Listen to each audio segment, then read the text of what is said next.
Hey there, welcome to ATL and 29, a podcast that looks at the NBA from the starting point of Atlanta. My name is Kevin Chenard. I'm here with Glen Willis and Tyler Jones, and we're recording on a Saturday night right after the Hawks took an absolute beatdown from the Boston Celtics. Um, Tyler, how systemic are the problems here? Well, as long as Quinn's going to play these three guard lineups, basically every team with a big wing creator is just going to force a switch onto a smaller player and go to work. That's just going to happen. Doesn't matter who's on the floor.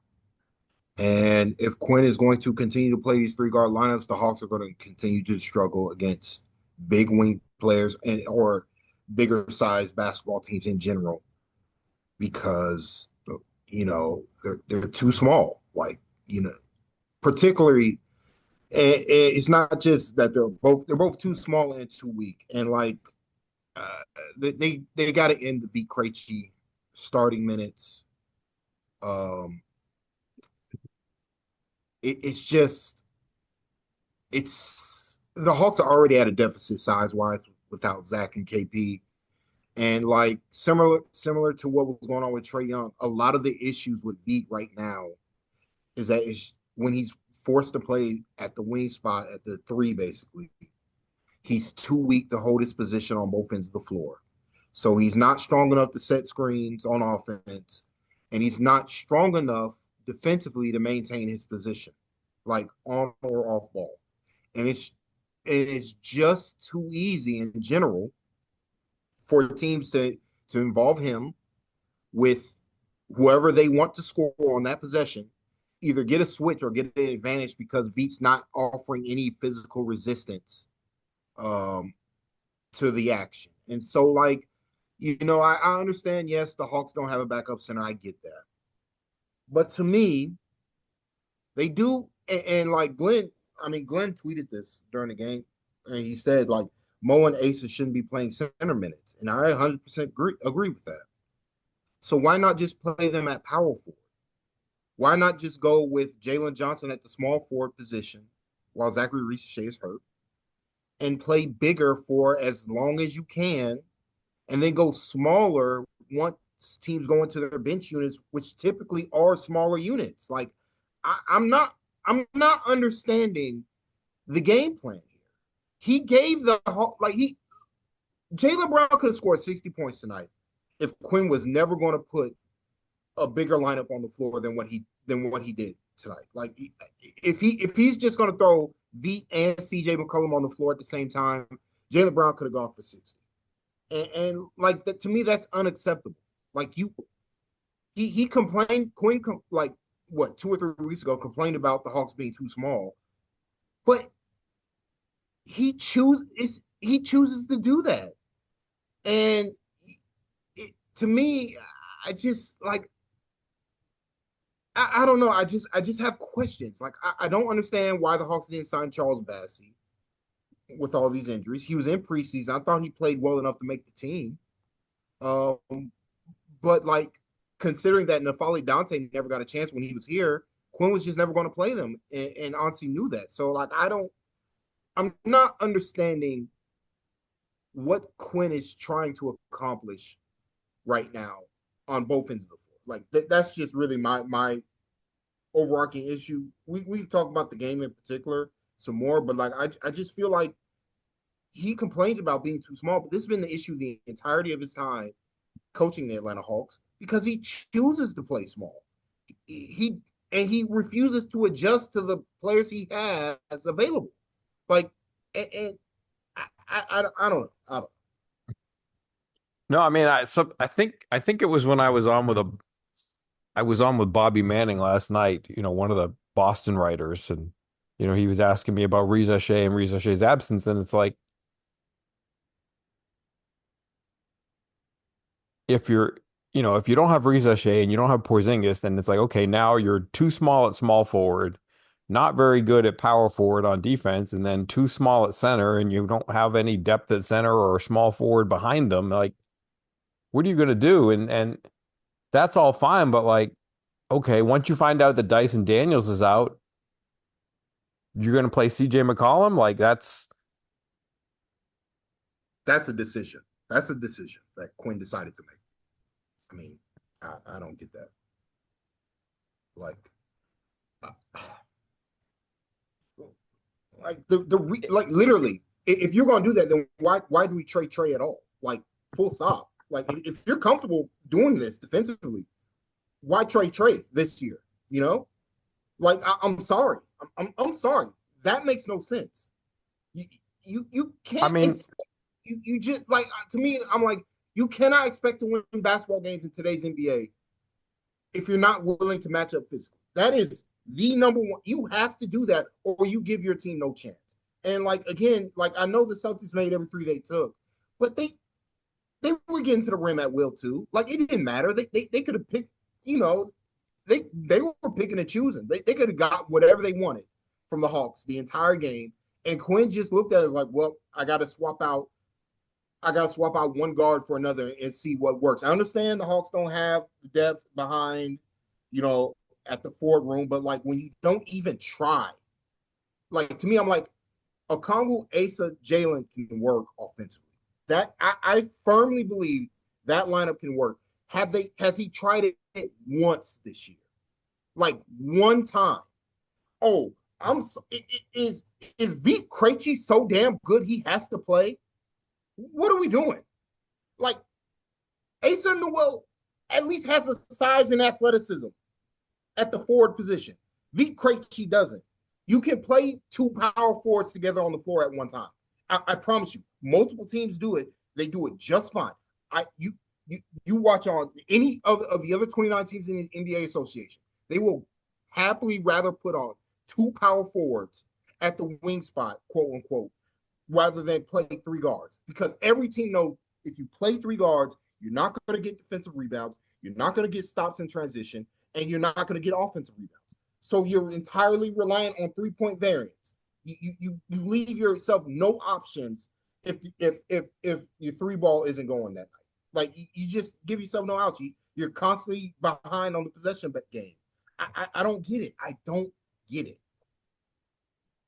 all right, Glenn, you've waited long enough that I'm not even going to give you a question. Just say whatever you want about any topic that you want. No, so I think there's a lot of richness in what's already been discussed by both of you. I think there's a lot of good stuff, a lot of validity. For me, what I think back to is coming into the season, I'll say again, like when I did Jalen's capsule on Brad's podcast, right? The thing I said is the swing skill is the 3-point shooting for Jalen. That is the swing skill that will really determine how you can build a lineup around him. And he is playing with so much more balance this year. The last few games have been rough. I think he's exhausted. I think he's completely exhausted. I think Onyeka's exhausted, but we can get to that later. But the fact that he can make 3-point shots now, the fact that he's shooting, I have to look at like 37, 38% or whatever it is now. You know, he can play at the three, and you can put Asa on the floor. You can put Mo on the floor. Asa and Mo are fast as hell. They get up and down the court great, right? And right now, you only have when KP doesn't play, you have Onyeka, Mo, and Asa. Sorry, I trust that. I trust their ability to switch into the floor, their youth, their legs, all that sort of stuff. And because Jalen now plays with balance, as a 3-point shooter, plays with balance, getting to the rim. I think playing him at three is much, much more viable. Now, last year it was not viable at all. So I completely agree. Lean into Mo, lean into Asa. Asa's still learning defensively. He's getting better week over week. I think for me, he's still a little underwater, but I think you just have to let him learn from mistakes and all that sort of stuff. But I agree, like play your length. I think back to post game Warriors, Steve Kerr, Seth Curry, talking about they're a long athletic team. Yeah, Dyson and Nikhil, Zach didn't play there, but Warriors is a little bit of a small team. Like they're smaller team than what you kind of find with some other matchups. But I have no problem with Jalen playing at the three. You can switch positions on each end of the floor, how you're going to match up and all that sort of stuff. But this roster right now is way too guard heavy. I mean, trying to play Luke plus CJ, that's a disaster defensively. Luke, Veet in the mix, and Veet tries really hard on defense, but he's not that strong. At the point of attack, he struggles. All that, and that doesn't mean he doesn't work hard and doesn't like try to use what capabilities he has. But for me, I think they do need to lean into length and they do need to lean into size defensively. And I know I had back and forth on like X all day long. People like Quinn sucks, Quinn sucks. It's like I really don't think he does. But if I want to sit here and listen to like be open to someone having a different viewpoint than me, and we've talked for I don't know the last 4 or 5 episodes about the whole league is swinging towards defensive capability and building really around defensive capability and that being your baseline for kind of what you're building from within your kind of rotation plan. And the Hawks don't have enough of that in the front court right now, right? They don't. But I'm like, let Asa play and figure it out. Let Mo play and figure it out. I don't know what they do at the center position. Like Bassie, fine. Like Bassie's a pro. He knows how to communicate, stay connected, and all, anchor and all that sort of stuff. There's someone else that they can get. I feel like this roster, we've talked about it over and over and over. I feel like this roster needs another center for sure. I feel like this roster needs, I don't know who they jettison off the 50-man roster to make room for that, but Onyeka can't play 38 whatever number of minutes. They're running him into the ground. He's a small center and they're wearing him down. And when he's missing shots and when he's jumping at pump fakes like he was tonight, for me, it's like, okay, Onyeka, you've been in the league long enough to know not to bite on those, but at the same time, I think he's tired. And so I think the roster imbalance is really costing Quinn solutions. But if people want to scream at me on X saying like Quinn, I'm not going to like shout you down off of that, or I want to give you space to feel how you feel and have whatever emotion you're going to have. But the roster imbalance is an issue right now. It's a real way too many guards on this roster that Quinn feels like he has to play. And I feel like between now and the trade deadline, and I feel like there's a sense of urgency around this. I really feel like there's a sense of urgency around getting one more veteran, experienced, or capable, or floor raiser, whatever you want to call it, in the front court to give Quinn one more player to turn to behind Onyeka when KP's not playing, or whatever, right? That is the missing piece right now to kind of let Quinn kind of slide everyone else in. Now, if they go get that person, will Quinn snap to it? Like we'll have to wait and see. If he does, he likes ball handling, he likes shooting, all that sort of stuff. But the league is swinging towards defense. The league this year with officiating changes is swinging towards more physicality, more hand checking, more all that sort of stuff. And the Hawks do not have enough of that on this roster right now to compete against teams that are excellent at that stuff. And that is why they're losing games against really, really, really physical teams to me. Yeah. It's hard to see that Asa played 9 minutes. Like that's just hard. Like I'm I'm I'm glad they played Mo as much as they did. Like they kind of have to by necessity. Like they just don't have a center, but they have too many of the same player. You can't have Veet and Corey Kispert and Luke Kennard and Caleb Houston And CJ or whoever. and CJ McCollum. Like there's just so much overlap there. Overlap in the strengths, overlap in the weaknesses. Like you just can't patch together a decent defensive rotation with all these players here. It's just and the trade is not about this season, right? Am I crazy in that? Like No, Not at you're all. correct. Not at all. It is about next it's season. it's just about having salary flexibility for next season. Like maybe the one silver lining that you can say is like maybe you trade Luke Kennard in a couple of weeks and Corey Kispert is slides in as an easy replacement for Kennard, maybe even an upgrade because his physicality is better. There were some possessions tonight where I was watching Luke Kennard and it's like, what are you doing? Like they were, it felt like there were three possessions in a row where, the Celtics in a pretty basic action, they're bringing a ball handler across two screens and two people are busting their butt trying to get to something and Kennard's just in this empty space. It's kind of like he's waiting a couple of seconds till maybe he's going to be like the X out guy trying to guard between two shooters on the wing. But it's like in the meantime, you like he's I don't get it. Like there are too many possessions, I'm sorry, where it just seems like once the action gets going and bodies are moving through space, like he's not guarding anybody. And it's rough to watch. Yep. Yeah. Yeah, Sure. and Go ahead, Tyler. Kennard possessions where he is physical, super physical at the point of attack in particular, or he is good at boxing out. And it's just like it's the inconsistency that's the issue with Luke overall as a basketball player. I mean, that's kind of why he's on a 1 year deal. I get that, but yeah, I mean, to me, you know, I feel like Quinn, he's a little bit better guarding one-on-one than in these complicated actions that yeah, are like 3-on-3. He gets real passive and he ends up doing nothing. yeah, I don't like. It's tough with Kennard just because you also have like to me, like Kennard and CJ McCollum playing is pretty rough. Veet playing at all is pretty rough, but those two in particular playing at all, at least Kispert plays with a consistent physicality. He doesn't have the athleticism necessarily defensively. You kind of see it when he gets attacked 1-on-1, but he does play with consistent physicality, which is a much better starting point than either of those two.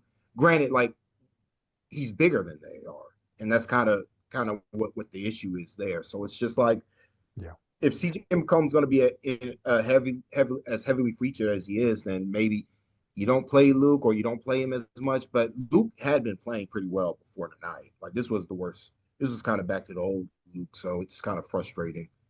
But like to me, I think Quinn could set maybe Luke up to succeed a little bit more if he just plays with bigger basketball players around him.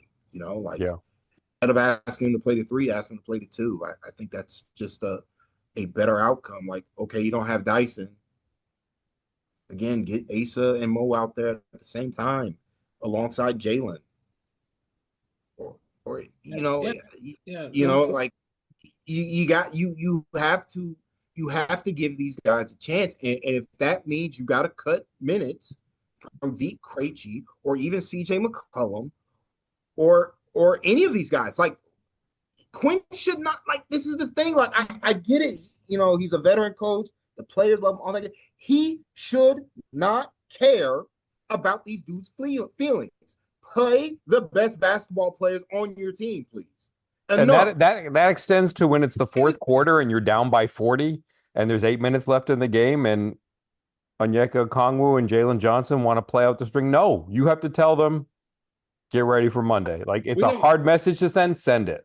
we have a day game on Monday. Get off your feet. Like that's a winnable game on Monday. That is a winnable game on Monday. Get off your feet, and we're fine. But then like for me also, like leaning into a little frustration against Golden State, they were running CJ with the two out, and Luke was off ball. We talked about this, right? And Luke like was thriving. And then I'm watching the game against Portland.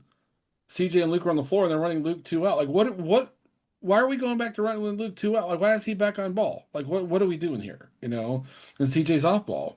And I feel like for me, like I know they haven't had a chance to really kind of I don't know, practice or whatever, but when CJ's on with Jalen, like I mean Jalen needs capable veteran experienced ball handlers around him right now because he's still acclimating to this role of being the number one guy, kind of run or 1A or whatever what do you want to call it, right? And CJ can help with that. But I mean, CJ needs to realize I'm here to support Jalen growing into a primary role. That needs to be the mindset that CJ has, right? Now, CJ has a ton of experience closing games in the clutch, running offense, getting to his spots, all that sort of stuff. That was like 4 or 5 years. Like that he's that's not what he is now. Quite, he's probably 80% of that now, or whatever. Whatever percentage we want to guess. But like CJ should be here to support Jalen learning how to grow into this role of being the primary guy. Like the Trey trade fast tracked Jalen's role into that primary guy. Like if they didn't trade Trey, then they had more runway to gradually take Jalen into that. But now it's all on Jalen to kind of really be the guy that's running that. I mean, Trey hasn't really played. It's been on Jalen since the beginning of the season. Yeah. That's true. Dyson takes a ton of pressure off Jalen That's with right. That's true. It's different with no Dyson, correct? Di- very, very yeah, and different. Go yeah, ahead, Tyler. Dyson was missed on both ends. Like he's by far the team's best point guard, period. And also his defense was greatly missed. Like just not having him just made it too easy for Jaylen Brown in particular because Jalen Johnson screen navigation is one of the worst in the league. So, I, you know, There are excuses, I get it, but still, to me, I'm like, then again, try Jalen at the three, please. Like, let's try to be bigger. Let's switch. If that means somebody doesn't play who's expected to play because he's a veteran, then guess what? They don't play. Like Quinn cannot care about these guys' feelings anymore. Like it's I don't see why, like, to me, I don't see why there's no rumblings that Quinn's job's in jeopardy, but if you look at Quinn's record in the Hawks, what has he done that Lloyd Pierce and Nate McMillan didn't do in Atlanta Hawks as a coach? Like, just full stop. We can pretend it's better. We can pretend, but the results are the results. And the talent level, this is the most talented team Quinn's had as a coach. And I understand there have been injuries, but every team goes through injuries. You know, this is the deepest team Quinn's ever had. It's the most talented team Quinn's ever had, and it's the same team. And so, like, to me, I'm like, and what's the issue? The common denominator. He plays small. He goes offense first. It puts him on the back burner whenever they have shooting slumps. Happens every time, every year. It's the same thing. Guys go in a shooting slump. Quinn pulls them for a worse defensive player. Defense falls off a cliff, and the Hawks go into these ruts where they can't, where they struggle to win a game. And we're back to this, especially with KP out. And I'm like, all right, man, if you can't manage an 82 game season like an adult, I'm sorry. Injuries are going to happen. You got to figure something else out. Like, you can't just, you have to be your scheme has to be dynamic enough that it can survive massive injury load. And it just hasn't shaken out that way to me through Quinn's tenure as a coach. And, like, it's not necessarily that Quinn is even a bad coach, but if you, like, to me, I'm like, there are better coaches that would be available or who haven't been interviewed or haven't been tried. Like, if you got to have more imagination than this. If I'm honestly solid going forward, like, because I just, like, the results have not been there for Quinn, and they haven't been there even in Utah. Like, I don't know, man. I don't It's like it's not that he's again, it's not that he's a bad coach, but, like, to me, I feel like the Hawks should, similar to the Keaton Wallace Ray J Dennis situation. If there's a better option, you should be looking for it. Like, that's where I'm at, because Quinn has not shown himself to be definitively one of the better coaches in this league right now. Just at this stage of his tenure as in Atlanta Hawk as a head coach, he's not like. Did Nate McMillan set the team back? Maybe, but Nate McMillan had way more success than Quinn Snyder did. Full stop. yep. That team won games. That team won games. Hawks have not won at the level that Nate McMillan, even the season after the Eastern Conference Finals run, that team won games. So, and then they set themselves back with the DeJounte Murray trade, but that's beside the point. That team had injuries. That team had bad injury luck, but Nate got them to 43 wins. Quinn have the Hawks been above 500 since Quinn's been here? Like, one season? No. So I'm like, wait a minute. What are you providing other than, like, oh, but player development has been better? Has it? It took Okongwu 5 years to be a starting caliber center in this league. 5. Okongwu was good his rookie year, but he doesn't get a chance until what, year 4? This was after Quinn got hired. But we have to wait until Capella completely falls off the cliff to try Okongwu starting at center. Okay, that's smart. Zachary Ricochet can't close a game. He can't close one game. He's been here 2 years now. You're telling me he hasn't been good enough to close one competitive basketball game for you, Quinn? Didn't he close one? I think he did close one. He hasn't closed two, maybe. He closed one and was awesome closing that game. I know people get frustrated with him. He's not strong enough, et cetera, et cetera. He's a high level processor. He is a smart player. And I know the body still has to kind of come along, But man, he knows where to go and where to be and what to do. I know without Trey, like he had no rhythm as a shooter, none, like literally zero, right, this year so far. But he still knows what the hell he's doing when he's on the floor. Like it's impressive that, and I want Quinn to trust him more and to show him confidence and to show him that we have confidence in you to help us close the game.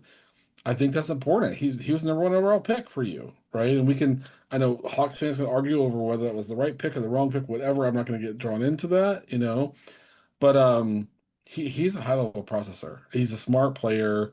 He knows what to do. But for me, it's like I want. Here's the thing. I want to give Nate McMillan a ton of credit for after Lloyd Pierce was gone. He simplified the defense that year, and it stabilized everything they did defensively. And the East was a little soft there. Like New York wasn't that great, Philly was not that great. Whatever, right? Who cares, right? The Trey injury against Milwaukee, whatever, right?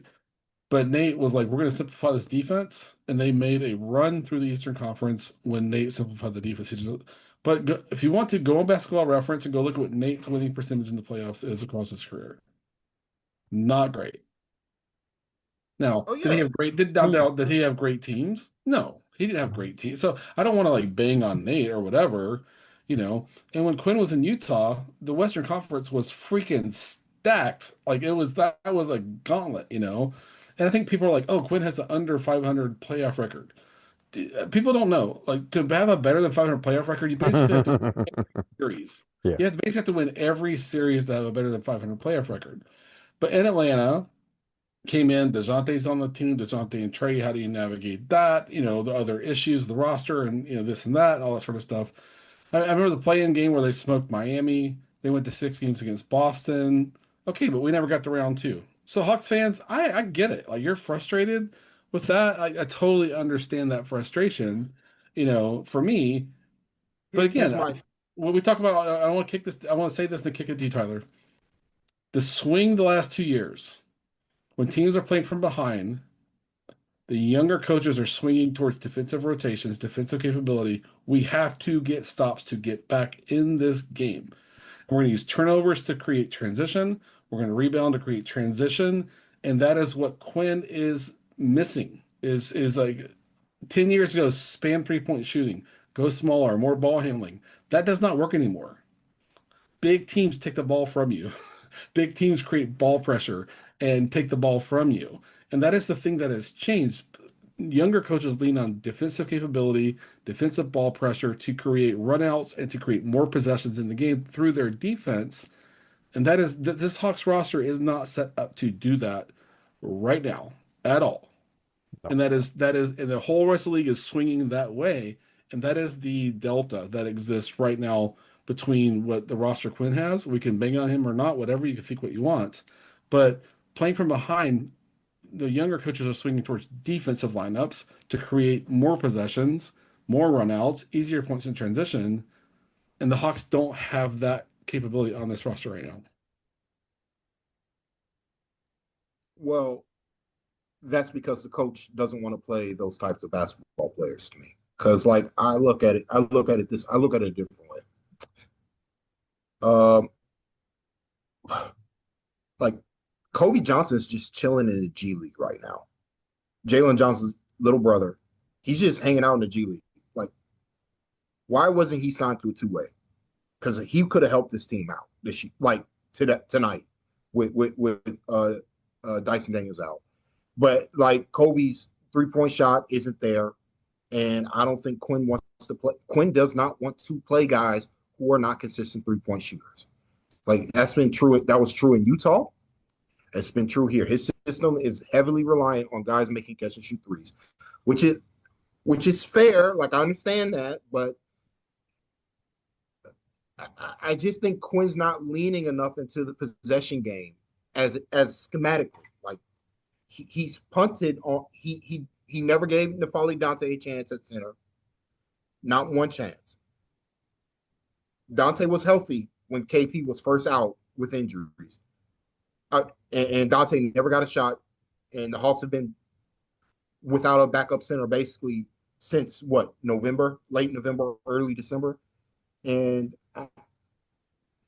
I just don't think Quinn wants to play guys who could offer that type of ball pressure, or he doesn't want those guys on his roster or up and down his roster. Like that's just because if he did, like the GMs would be peppering the bench with these athlete first guys who bring ball pressure, who play with effort, force, and physicality on defensive end, instead of like no disrespect to Caleb Houston, but instead of a Caleb Houston, who's derivative of who the Hawks already have on the roster. I, I don't like. That's why I'm like, is this not a coaching decision? The Hawks choose to only play centers that can shoot threes. You know, they choose to play that way. That is a choice that Quinn has made basically since last year when they told Clint Capella, we're good. They told Capella last year, we're good. We don't need your services anymore. You're kind of falling off. We're not going to resign you. We're going to go in a different direction with this backup center situation. Um, and like, I just don't see where the results are ever going to come from if Quinn's not going to adjust to where the league is heading. Because I feel like he was behind it in Utah. You know, I don't know. Like I have great respect. Like I have respect for him as a basketball mind. I'm not saying he doesn't know what he's doing. He absolutely knows way more than I do. But when I'm constantly, but when the lack to me, it's like the lack of experimentation is beyond frustrating. Jalen Johnson has shown to be a high quality 3-point shooter this year, but you're not even going to try. Like again, you're not even going to try him at the three. That's where it's like I don't know, man. Do the Hawks need to play different? Because I just think overall, if we take everything out, is this 5-out scheme going to work going forward when every team is prioritizing offensive rebounding and turnovers to win the possession battle? Like the Hawks just punting on offensive rebounds. They're doing it to get back on defense in defensive transition, but like I just don't see this being a winning formula going forward, like where they can consistently win unless they have perfect health. Like if KP were healthy the whole season, there's no doubt in my mind this is a 45 plus win basketball team, 47 plus win basketball team. There's no question, but that was never going to happen. You you sign the Folly Dante as a backup, as your third center. He gets hurt, tough break.